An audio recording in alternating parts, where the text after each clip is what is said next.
Hello, friends. Craig Ballard, Locked On Blue Jays. Toronto Blue Jays off today on a Monday, April 10th, but we're busy here on Locked On Blue Jays. In today's episode, we're going to deep dive what we saw good, bad, and ugly from the successful season opening 10-game road trip. And since tomorrow is the home opener, we'll deep dive some good, bad, and ugly, historically speaking, from previous Blue Jay home openers. You are Locked On Blue Jays, your daily Toronto Blue Jays podcast. Part of the Locked On Podcast Network, your team every day. I am Craig Ballard. I am Locked On Blue Jays. I'm thankful that you're spending part of your day talking Toronto Blue Jay baseball with me.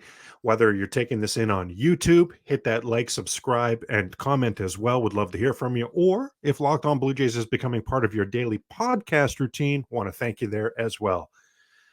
Can we exhale yet? Is it too soon to exhale from this road trip? The first game of the road trip, the season opening 10-game road trip with the Jays won 10-9 in St. Louis, was wild and woolly. How could it get any crazier? Well, how about the 10th and final game, the one we saw yesterday on the Sunday? 12-11 final. Oh, my goodness. Just the ups and downs in that game, insane. And it ends with Shohei Ohtani, 2 out, bases loaded, Jays up by 1 against Tim Mesa. Like, what could go wrong? Right? Well, it did go right. Holy moly. Hey, games like that are not going to promote, are not going to be any sort of help for me regrowing my hair this season. My gosh. Ultimately, at the end of the day, we'll take all the drama and all the excitement on earth if they come along with, as part of a Blue Jay victory. So, my gosh, I'm still on cloud 9 from this road trip. Let's get into some good, bad, and ugly of the road trip that we saw. In our second and third segment, we're going to deep dive because tomorrow, of course, is the home opener for the Toronto Blue Jays. So we'll get you set with a historical look at previous Toronto Blue Jay home openers. Then, of course, on Tuesday's show, we'll get you set with a game preview. Not only is it the home opener tomorrow, but it's Alek Manoah Day tomorrow. So all kinds of things to be excited about. Let's deep dive some of the good, bad, and ugly of what we just saw on this road trip. Already insane. We've talked about before how odd the schedule is. Yes, it's because of some renovations, to finish up the renovations at Rogers Center, but still such an odd start schedule-wise to the season for the Toronto Blue Jays. By far the last team, by several days, the last team to have their home opener. Good road trip, 6-4 road trip. And we talked in previous episodes about how difficult this Blue Jays schedule is early on. I don't think the schedule is going to provide an opportunity for the Jays to thrive early on, but certainly are going to need to survive early on. We already knew Tampa and the Yankees weren't going to sit around and wait for the schedule to even out for the Blue Jays. We've seen the start Tampa's off to, by the way. Holy moly, they haven't even lost a game yet, for crying out loud. Wow. So the rest of the American League East not sitting around waiting for the Jays schedule to even out. And when we talk about, just a reminder, Craig, what are you referring to with this tough early schedule? Well, 25 of the first 37 games the Blue Jays will play this season are on the road. And as if that's not bad enough, right? That's difficult. Immediately, and I mean the very next day following when that ends, the Blue Jays start a stretch of playing 17 straight games. And there's some tough opponents in there as well, Yankees, Rays. But over the course of 17 days, most major league teams, you're going to have at least 2. You may even have 3 days off in there. The Blue Jays will not have any. And again, it's right on the heels of what's sure to be a tired and a little bit battered and bruised, certainly jet-lagged team, right? With all the travel going on early on in this season. So to get off to that 6-4 start, wow. Very big for the Toronto Blue Jays. Now, we talked in previous Locked On Blue Jays as well, that I really believe, I'm excited about the flexibility, the depth, the additions that the Blue Jays have brought in to this lineup. Some of them have been very good early on, but I definitely believe that the heavy lifting for the offense this season, the guys who have to lead the way, are that top 3 in the order. That's George Springer, Bo Bichette, and Slim Daddy Vladimir Guerrero Jr. How did they do on this road trip? George Springer, he's not in the good category. He's in the bad category, hitting just 256, just a 304 on base percentage. And remember, he started with a 5-for-6 game. He was 5-for-6 in the opener, just 6 for 37 since then. Yikes, absolutely gross. George Springer not at all in line with the sort of start to the sort of season that I think he needs to author. Hopefully coming home is going to help turn some things around for him, but certainly firmly in the good category. The other 2 of that threesome, Bo and Vladimir Guerrero Jr. Wow, Bo, not just big hits, but big numbers in all told. 362 average is what he's off to. That's the start he's off to. 3 home runs, 8 RBIs, Slim Daddy Vladimir Guerrero Jr. hitting 439 coming out of this road trip. Wow, hit the ball hard almost every time, had a pair of home runs, 6 RBIs. What I loved and the cause for optimism, in my opinion anyway, 5 walks. That gives him a tie for the team lead. So I like that. He wasn't expanding the strike zone, and just 3 strikeouts. Again, I'm going to say wasn't expanding the strike zone. Pitch selection going to be huge for Vlad this season. When he forces the pitchers into the strike zone, his swing is so good. It's controlled violence in that strike zone. He's going to make significantly good contact more often than not, and that's the key for Vlad. When he forces, when he's not willing to play the pitcher's little reindeer games, when he forces the pitchers in the strike zone and he's not willing to expand his strike zone, Vladimir Guerrero Jr. is an absolute superstar. Now there's those two, Bo and Vlad. If we add Matt Chapman to the mix, we see a threesome that is literally doing things that the game of baseball has not seen since 1901. Yes. Anytime we can shout out Blue Jays this season that are doing things for the first time since the year, and it starts with 19 already, that's like, wow. How about 1901? That's the last time 3 hitters got off to such a good start for the same team on one team. Chapman, that grand slam today single-handedly got the Blue Jays back in that game, by the way, on the very next pitch, in Sunday's game, on the very the next pitch after Vlad was hit. Talk about sticking up for your teammate and coming up with a big hit. Chapman, just like Vlad, was hitting a lot of balls hard on this road trip. How about Matt Chapman with 7 doubles? That not only does that by far lead the Toronto Blue Jays, it leads baseball. Good road trip for Chapman. Remember, we had Matt Chapman. I had Matt Chapman firmly in my good, bad, and ugly of what we saw in spring training. I had Matt Chapman in the ugly. He hit 200 in spring training and didn't even come close to hitting a home run. He was working on that new toe tap, that new timing. He didn't have that down in spring training. It's on display now. He's been awesome. How about Dalton Varsho? Has he been worth the price of admission so far? Wow. 306 batting average, 381 on base percentage, and we saw a few times the flashes of what he brings to the table defensively. How about Kevin Kiermaier? Is this guy in the good column or what? 5 RBIs on Sunday. My goodness. 12 hits in total on the 10-game road trip. He's hitting 400. He's a career like 225, I think it is, hitter. He's off to a 400 start. He's got a spring in his step. You can see he's really excited to be a Toronto Blue Jay. I'm absolutely loving it. Kevin Gausman. 2 starts on this road trip, 6 shutout innings pitched each time. Loving Kevin Gausman. Jordan Romano would have been in this good category, but we certainly saw him implode on Sunday. We'll keep an eye on him going forward. Now on to the bad. Yusei Kikuchi. I'm not surprised that he's in the bad category. Yes, that first start was good, and a lot of you are going to say he deserved a better fate, some defense, and some bad luck on the Sunday game in his second start, the one that just happened against Anaheim. I still got to say, though, 4 1/3 innings pitched, 9 hits, and 3 home runs. I don't have excuses for Yusei Kikuchi. I thought that was downright bad. Speaking of downright bad, Trevor Richards off to a 7.36 ERA to start to his season. My goodness. There is some significant depth in the Blue Jay bullpen at AAA. The Blue Jays, I don't think, are going to be able to wait around to see if a guy like Richards puts it together. There's too many guys knocking down the door legitimately in AAA to come join this team. How about in the ugly category now? Are we ready yet to have the conversation about Kirk and Santiago Espinal? Alejandro Kirk and Santiago Espinal, both All-Stars last season. Since they became All-Stars, so in the second half of last season, plus to start this season, they've been terrible. Can we just be honest about this? They've been terrible.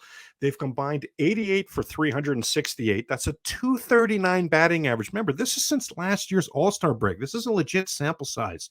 The two of them are hitting combined for 239, 4 home runs. I mean, can we have the conversation about how bad these guys have been? They're so popular with the fan base, right? So I don't know if we can, but my God, if we're calling it the way we see it, my goodness. Speaking of calling it the way we see it, I've got lineup construction in the ugly category. I thought John Schneider, his lineup construction, Biggio hit a ball, for example, in Kansas City on Thursday that still hasn't landed. He didn't start Friday, Saturday, or Sunday, and you can't come with it was lefties all those games.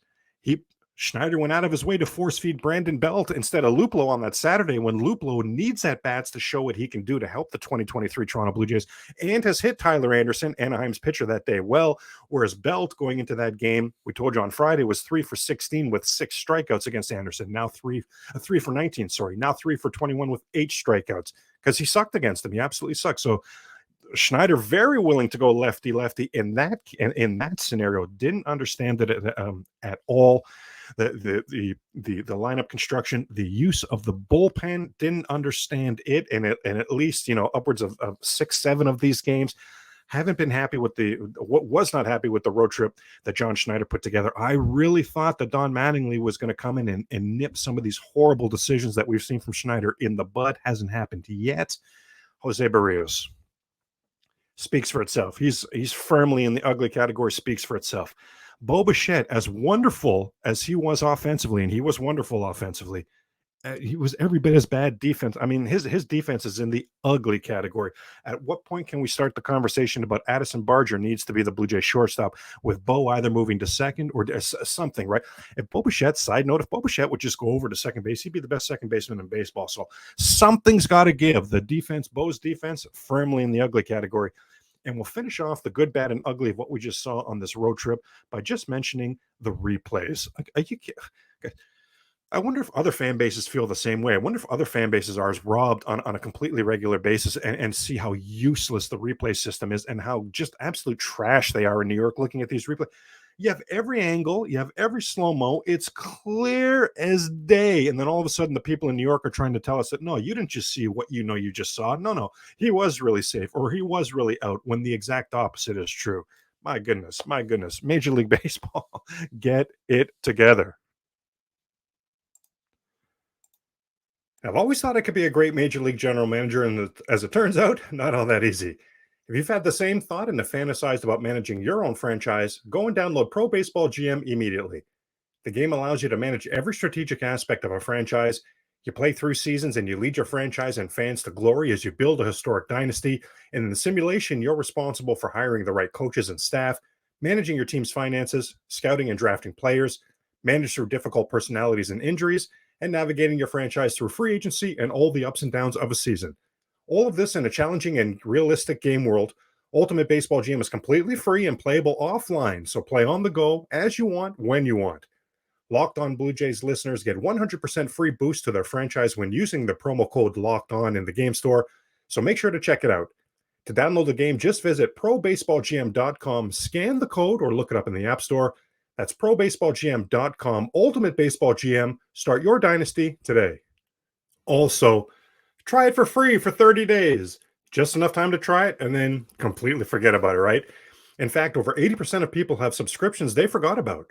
You could be wasting money and not even realizing it. Rocket Money helps you find those forgotten subscriptions so you can stop paying for ones you don't use. Do you know how much your subscriptions really cost? Most people think they spend about $80 a month on subscriptions, but the actual total is closer to $200. If you don't know exactly how much money you're spending every month, you need Rocket Money. Rocket Money is a personal finance app that helps find and cancels your unwanted subscriptions, monitors your spending, and helps you lower your bills, all in one place. Over 80% of people have subscriptions they forgot about, and chances are you're one of them. Like that Stars app, just to watch that one show, or the free gaming trial that you never actually used. Rocket Money will quickly and easily find your subscriptions for you, and the ones you don't want to pay for anymore, you just hit cancel, and Rocket Money will cancel it for you. Yeah, that easy. Rocket Money also helps you manage your finances in one place, automatically categorizes your expenses so you can easily track your budget in real time and also get alerted if anything looks off.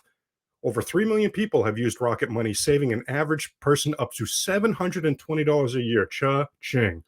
Stop throwing your money away, cancel unwanted subscriptions, and manage your expenses the easy way by going to rocketmoney.com/lockedonmlb. That's rocketmoney.com/lockedonmlb. Craig Ballard, Locked On Blue Jays. As we go through the season, you end up, noticing a friend, family member, coworker, is a fellow Toronto Blue Jay fan as well. Please put the Locked On Blue Jay podcast in their hands. Let's get Locked On Blue Jays growing throughout the season. That'd be great. Now, the Toronto Blue Jays are literally in Canada as we speak. We are now mere hours away from the 2023 home opener for your Toronto Blue Jays. So I thought we'd deep dive some good, bad, and ugly of Toronto Blue Jay home openers in the past. Now, if you've been to any of these home openers that we're going to discuss, absolutely please drop that comment. Want to hear your story and your experience, even if you've been to a totally different home opener than one that we get into here. Still, same thing. Want to hear your story, so drop that comment. Want to hear from you. Now, this season's a home opener opponent, and for the fifth time, the home opening opponent of the Toronto Blue Jays is the Detroit Tigers. Now, this season, very good news because that's the very lowly Detroit Tigers. Last season, these two teams played a 4-game series at Rogers Center. Blue Jays taking 3 out of 4 in that series. And if you take your mind's eye back to that series, you're going to remember Matt Chapman caught absolute fire in that series. He had 4 home runs. He had 4 home runs in that series, right? And we know the start that he's off to. So easy to get excited about Matt Chapman in this series. Excuse me. As I say, this is the fifth home opener for the Blue Jays against the Tigers. They've split the previous 4, 2-2. Both losses by the Blue Jays, they were shut out.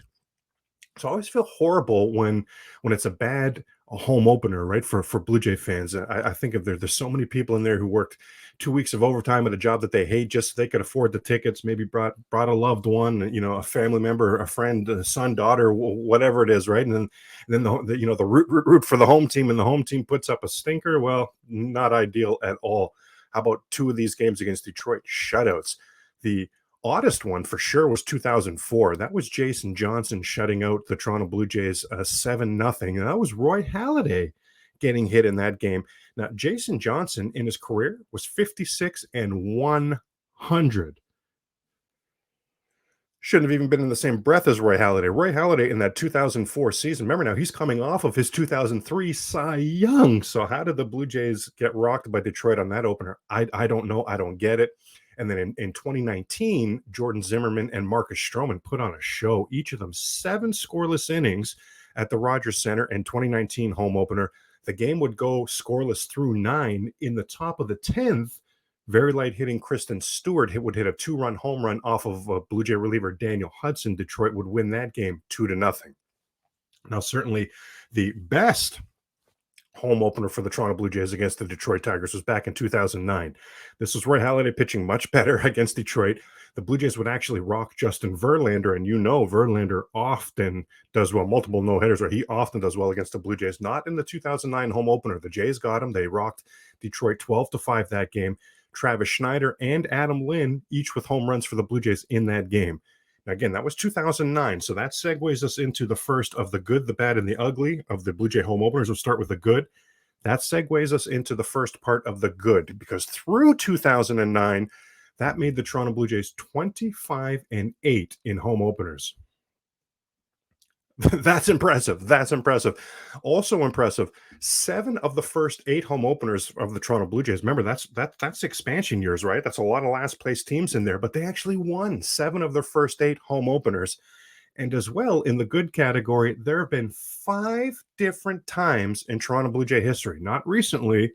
We're going to get to the recent history in the bad and the ugly sections here, unfortunately, but throughout Toronto Blue Jay franchise history, there have been 5 different stretches of time where they've won at least 4 straight home openers. So the Blue Jays at one time were awesome in home openers. Didn't matter if they were good, didn't matter who but nothing mattered. The Blue Jays were giving the Canadian home crowd something to cheer about.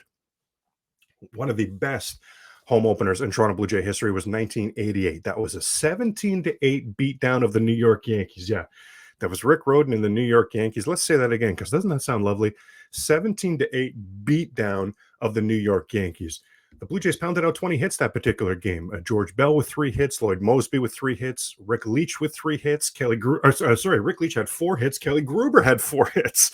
And 2 of Kelly Gruber's 4 hits left the ballpark. I mean, my goodness, as I say, 20 hits all told for the Blue Jays in that 17-8 beatdown of the New York Yankees. Just sounds awesome. Very next season, that was 88. Very next season is 1989. Again, right in the good column. Jimmy Key authors an absolute gem, this time against the Kansas City Royals. It's a 3-0 final. Jimmy Key, complete game shutout, 2 hits, no walks, 8 strikeouts. Is that a performance? Jimmy Key, hats off to you. Is that a performance? Wow. Again, complete game shutout, 2 hits, no walks, 8 strikeouts. The Blue Jays would break through in this game. It was 0-0 in the bottom of the 9th. Nelson Liriano, of all people, with a clutch 2-out, 2-run single. The Jays would add another on a George Bell fielder's choice in the bottom of the 8th. They would go on to win that game 3-0. Again, thank you, Jimmy Key. How about 1992 home opener? It's in the good category for sure. It's against the Baltimore Orioles. Baltimore goes up 3-0 in the top of the first inning. But the Jays get one in the second, 3-1, get one in the eighth, 3-2, go to the bottom of the ninth inning down 3-2. Pat Borders, a one-out home run. Pat Borders with the dramatics to tie the game. And then with 2 out and nobody on, Devon White would double. The very next batter is Roberto Alomar, game-winning single. So the Blue Jays complete the comeback to take the 1992 home opener 4-3 against the Baltimore Orioles. We know what that would propel that 92 team to do, right? That was the first of the back-to-back championships. And the last thing that we'll look at when you're talking about the good, bad, and the ugly of the Toronto Blue Jays' previous home openers, let's go to 1995.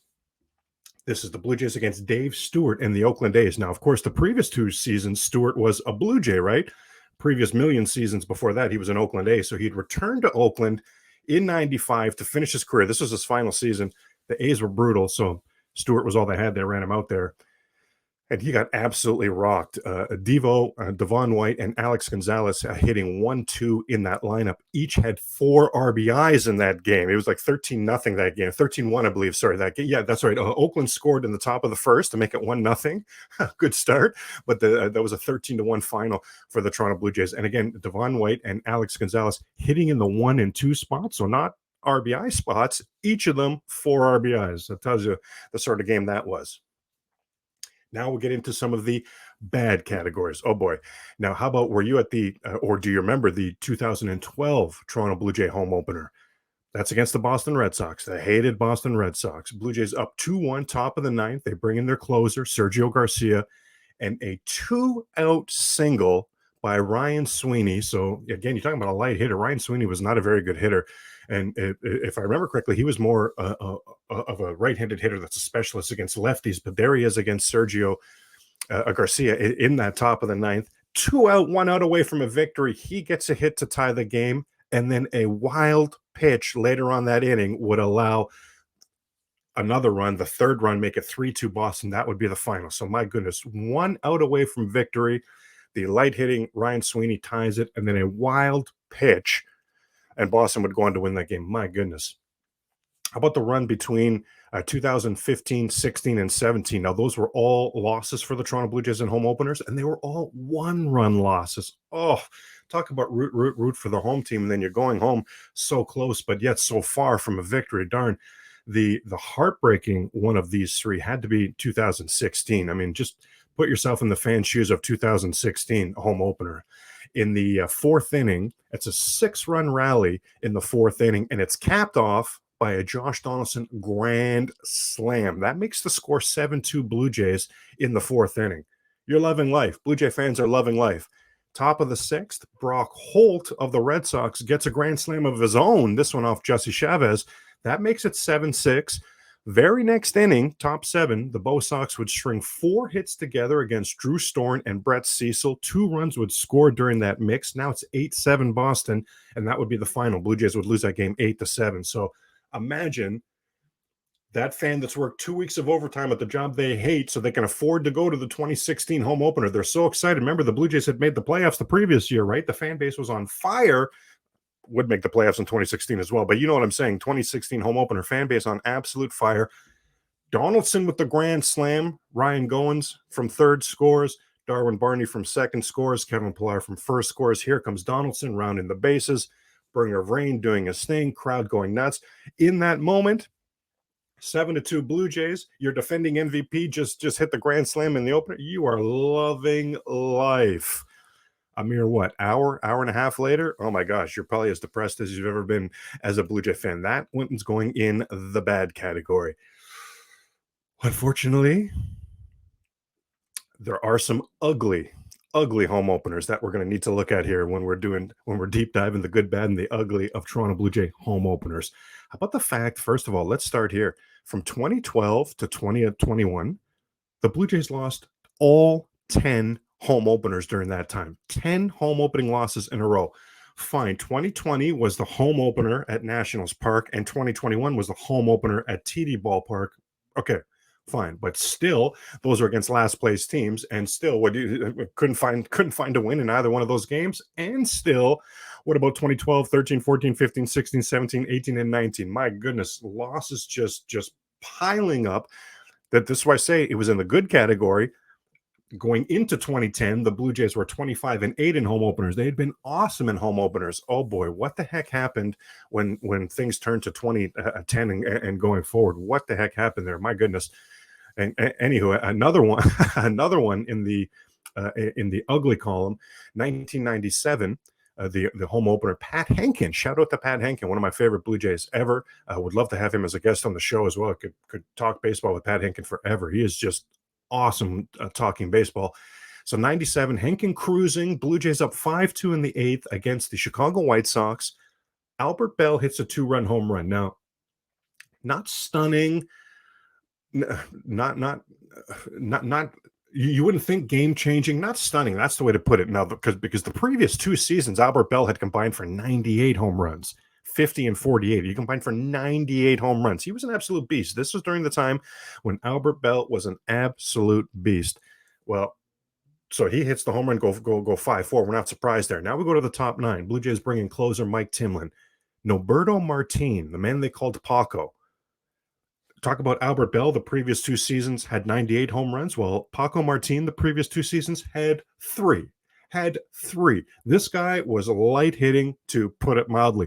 Ironically, he did get a lot of clutch hits for the White Sox, if you remember this guy, as a pinch hitter, but still, anyway, now he's leading off as a pinch hitter off Mike Timlin, hits a home run. Not a home run hitter, hits a home run. Now we're tied, going to extra innings. Top of the 10th, Dan Plesac. You remember the veteran lefty Dan Plesac. He comes in for the Blue Jays. He's facing 2 out now, man on first. He's facing Tony Pena. You remember Tony Pena, long time, 18 years in the majors as a catcher, but this was his final season. He was well in his 40s. He was, apologies, Tony Pena. He was decrepit at this point. Like, he was done. He was totally done. He hit 164 that season for, by the way, just to show you how done he was. He hits a little, the dribbliest dribbler you've ever seen. The runner is going on the pitch, so the runner gets to third easily, or gets to second easily, and somehow Alex Gonzalez makes some sort of super odd. Alex Gonzalez, a top-tier defensive shortstop, makes some sort of completely wonky error. It allows that runner to go from second to third to home. The runner scores. So the game's tied in the 9th inning by light hitting Noberto Martin, and then even lighter hitting Tony Pena in the 10th inning somehow walks away with the game-winning hit. Make any of that make sense? And again, if you were at that game, oh my goodness, that would have been pain. That was 97. So I'm going to say that I don't think social media is anywhere around, right? So we wouldn't have seen Blue Jays Twitter going nuts at that time. But if you were at that game, oof, pain. Proud to have a new sponsor here on Locked On Blue Jays, So Rare. So Rare is a revolutionary fantasy baseball game and marketplace transforming fans into owners with officially licensed digital cards featuring players from across all 30 MLB teams. So Rare MLB game weeks happen twice weekly and span about 3 to 4 day cycles. At the end of the game weeks, So Rare MLB managers who rank at or near the top of their leaderboards win a variety of rewards, which can include So Rare scarcity cards, game tickets, merchandise, signed jerseys, and VIP experiences like meeting MLB stars. Prizes may vary depending on the competition. Head to sorare.com/lockedon, that's spelled SORARE.com, to draft your team of free player cards, set your lineup, and start competing today to win epic rewards. Again, that's sorare.com/lockedon to start playing today. And finally, as we deep dive the good, bad, and the ugly of previous Toronto Blue Jay home openers, last one in the ugly column, gotta look at 2010. Mark Teahen, who would hit 4 home runs all season long for the Kansas City Royals, would hit a home run in the 9th inning off of Blue Jay closer Jason Frazier, and then an RBI triple off of Jeremy Accardo in the top of the 11th for the lead. Super light. And Mark Teahen was super light hitting. He was a guy for Kansas City that they had big hopes on. If you remember him, they had big hopes for him as he came up through the system. But when he got on the big league level, he was overmatched. Yet somehow, in the home opener in 2010, he's the second coming of Babe Ruth. Okay. Then in the bottom of the 11th, so Jay's now down, thanks to Mark Teahen's heroics in the 9th and the 11th. Jay's now down by a run. Bottom of the 11th, 2 on, 2 out. Bobby Jenks against Adam Lind. Strike 3. Oh my goodness. Blue Jays lose that game. Again, if you were at any of these games, I want to hear about it, whether it was the good, the bad, or the ugly. If you're at a completely different home opener that had nothing to do with anything we talked about, I'd love to hear your comments. I've never been to a home opener. So I would love to hear what your experiences were. Thank you so much for joining me today for Locked On Blue Jays. Certainly keep it here on in the Locked On Network. As you know, we have Locked On Fantasy Baseball. Now, for tomorrow's show, on Tuesday's show, of course, we'll get you set for the home opener. We'll get you set with a game preview. Not only is it the Blue Jays home opener tomorrow, but it's Alek Manoah Day. We know that's always something special, right? For those of us who celebrate Alek Manoah Day. So we'll look forward to that. Enjoy the rest of your day today. We'll close it off with Tom Cheek. Quote from Tom Cheek: "Touch 'em all, Joe. You'll never hit a bigger home run in your life."